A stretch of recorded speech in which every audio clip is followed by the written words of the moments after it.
بسم اللہ الرحمن الرحیم نحمدہ ونصلی علی رسولہ الکریم اما بعد 26ویں پارے کا آغاز سورہ احقاف سے ہوا ہے۔ یہ حوامیم سبعہ میں سے آخری صورت ہے۔ اس صورت کے آغاز میں اللہ رب العزت نے قرآن مجید کی حقانیت کو بیان فرمایا اور پھر اپنی وحدانیت کو بیان کرتے ہوئے کفار مکہ سے سوال کیا ہے کہ اللہ کو چھوڑ کر تم جن چیزوں کی پوجا کرتے ہو، جن چیزوں کی عبادت کرتے ہو، ذرا مجھے بتلاؤ کہ انہوں نے زمین میں اور آسمان میں کیا چیز پیدا کر لی ہے۔ اس کے بعد اللہ رب العزت نے ایمان والوں کو اور استقامت رکھنے والوں کے لیے خوشخبری سنائی ہے کہ ان کے لیے قیامت کے دن نہ تو کوئی خوف ہوگا اور نہ وہ غمگین ہوں گے، اور وہ ہمیشہ ہمیش کے واسطے جنت میں داخل ہوں گے۔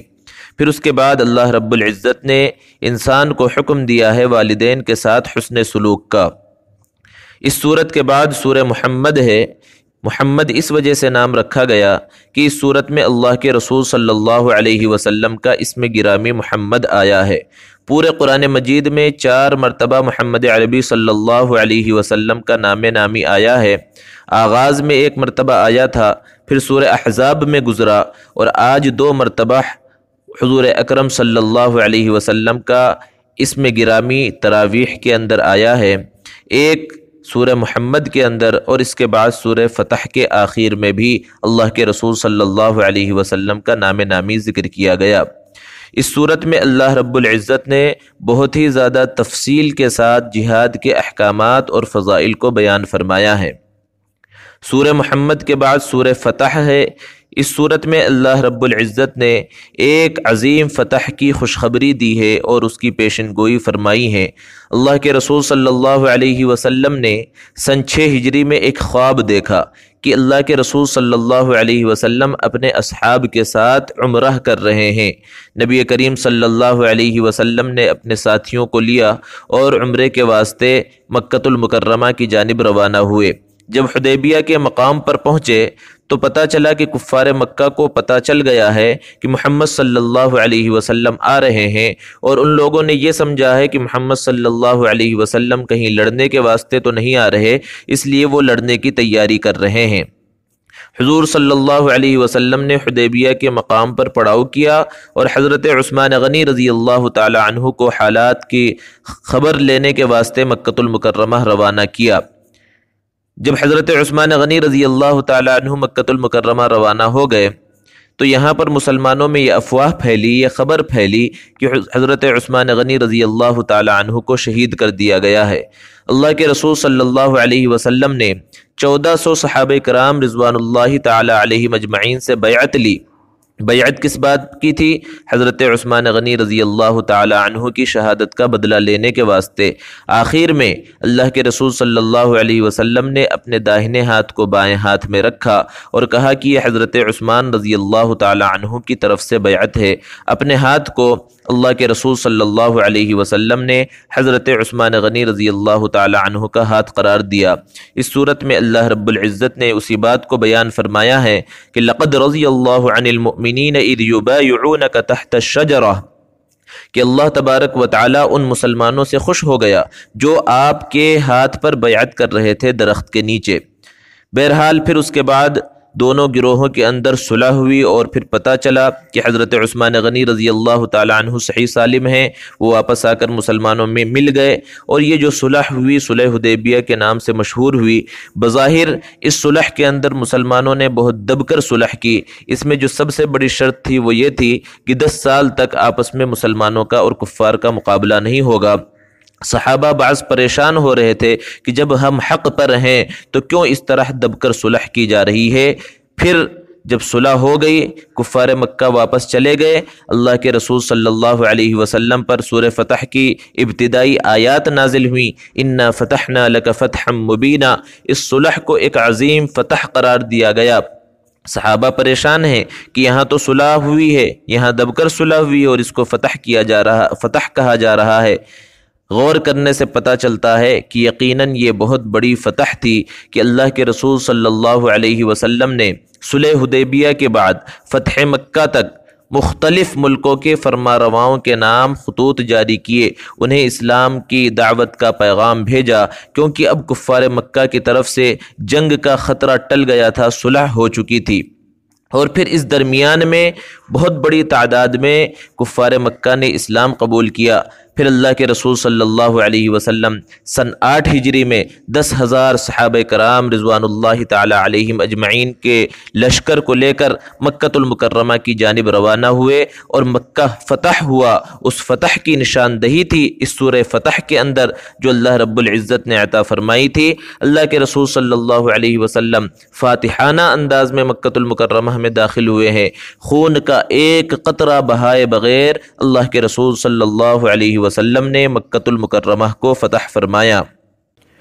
وہ مکہ والے جو آپ صلی اللہ علیہ وسلم کے جانی دشمن تھے، ان کے لیے عام معافی کا اعلان کیا گیا، یہاں تک کہہ دیا گیا کہ جو ابو سفیان کے گھر میں داخل ہو جائے اسے پناہ ہے، جو اپنے گھر کے دروازے کو بند کر لے اسے پناہ ہے۔ ابو سفیان کون تھا؟ اللہ کے رسول صلی اللہ علیہ وسلم کا جانی دشمن۔ غزوہ بدر کے بعد سے جتنے غزوات ہوئے، ہر غزوے کے اندر وہ کفار کا سپہ سالار بن کر مسلمانوں کے مقابلے میں آتا رہا، لیکن یہ اللہ کے رسول صلی اللہ علیہ وسلم کا رحم تھا، اللہ کے رسول صلی اللہ علیہ وسلم کا یہ اخلاق اور یہ کردار تھا کہ ان مکہ والوں کو جنہوں نے آپ کو شاعر کہا تھا، کاہن کہا تھا، آپ کے راستے میں کانٹے بچھائے تھے، آپ کو، آپ کے صحابہ کو ستایا تھا، سب کو اللہ کے رسول صلی اللہ علیہ وسلم نے معاف کر دیا، عام معافی کا اعلان کیا۔ اور پھر مکہ فتح ہو جانے کے بعد اللہ کے رسول صلی اللہ علیہ وسلم واپس مدینہ المنورہ تشریف لائے، اور اگلے سال سن 9 ہجری میں حضرت ابو بکر صدیق اور حضرت علی رضی اللہ عنہما کو ذمہ دار بنا کر، امیر بنا کر حج کے واسطے روانہ کیا، اور ان سے کہہ دیا کہ اب جا کر مکہ میں اعلان کر دو کہ آئندہ سال جو حج ہوگا اس حج کے اندر صرف اور صرف مسلمان شریک ہوں گے، کسی کافر کو اس کے اندر شرکت کی اجازت نہیں ہوگی۔ اللہ کے رسول صلی اللہ علیہ وسلم سن 10 ہجری کے اندر مکۃ المکرمہ کی جانب حج کے ارادے سے روانہ ہوئے۔ بہت بڑی تعداد صحابہ کرام رضوان اللہ تعالی علیہم اجمعین کی آپ کے ساتھ تھی۔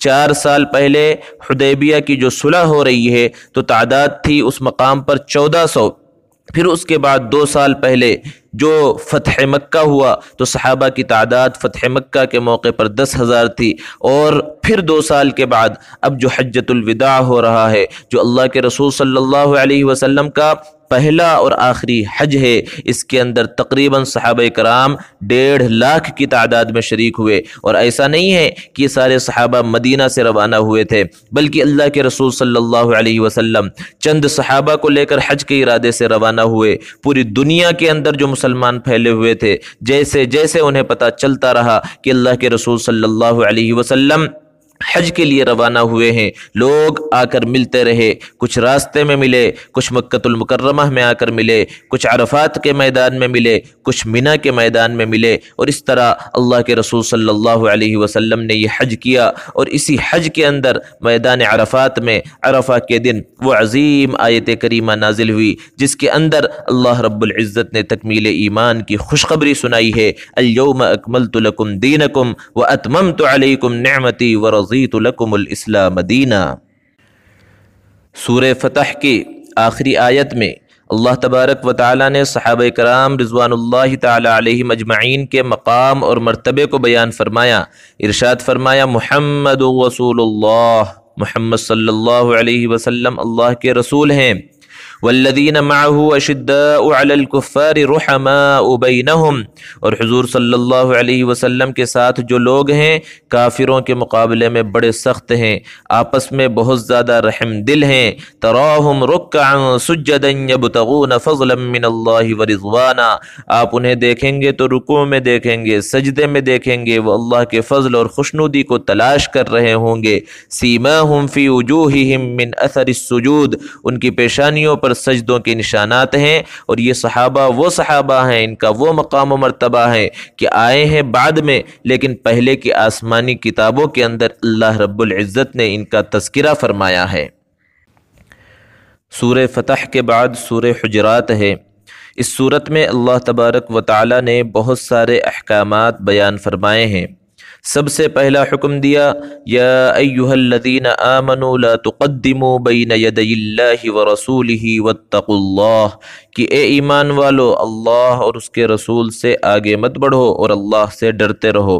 اور دوسرا حکم دیا گیا یا ایھا الذین آمنوا لا ترفعوا اصواتکم فوق صوت النبی ولا تجہروا له بالقول کجہر بعضکم لبعض ان تحبط اعمالکم وانتم لا تشعرون، کہ اے ایمان والو اپنی آواز کو نبی کریم صلی اللہ علیہ وسلم کی آواز سے بلند مت کرو، اور آپ کو اس طرح مت پکارو جس طرح آپس میں ایک دوسرے کو پکارتے ہو۔ اسی لیے صحابہ کرام رضوان اللہ تعالی علیہم اجمعین کی سیرت کو اٹھا کر دیکھیں تو پتہ چلے گا کہ صحابہ نے کبھی بھی اللہ کے رسول صلی اللہ علیہ وسلم کو یا محمد کہہ کر نہیں پکارا۔ پھر اس کے بعد اور ایک حکم دیا گیا اور بتلایا گیا مسلمانوں کو کہ اگر تمہارے پاس کہیں سے کوئی خبر آ جائے تو اس خبر پر آنکھ بند کر کے یقین مت کر لو، بلکہ اس کی اچھی طرح سے تحقیق کر لو، کیونکہ بہت سی خبریں جھوٹی ہو سکتی ہیں۔ یا ایھا الذین آمنوا ان جاءکم فاسق بنبأ فتبینوا، اور موجودہ زمانے میں اس حکم کی اہمیت اور زیادہ بڑھ گئی ہے جبکہ سوشل میڈیا کا دور ہے۔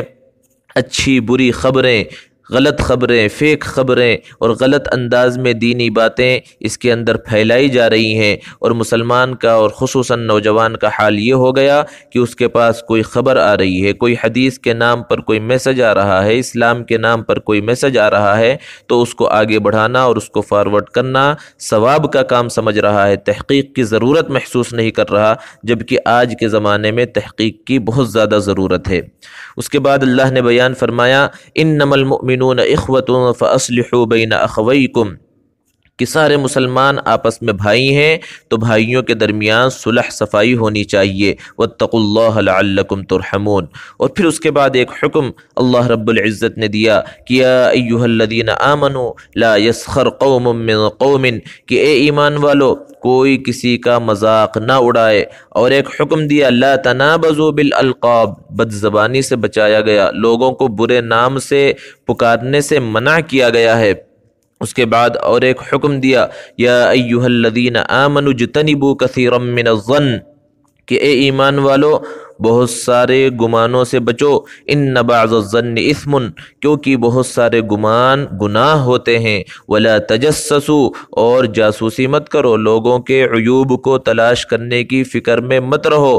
ولا یغتب بعضکم بعضا، اور تم میں سے کوئی کسی کی غیبت نہ کرے، یہ غیبت بہت بڑا گناہ ہے۔ اللہ رب العزت نے مثال سے سمجھایا ایحب احدکم ان یأکل لحم اخیہ میتا فکرہتموہ، کیا تم میں سے کوئی شخص اس بات کو پسند کرتا ہے کہ وہ اپنے مرے ہوئے بھائی کا گوشت کھائے؟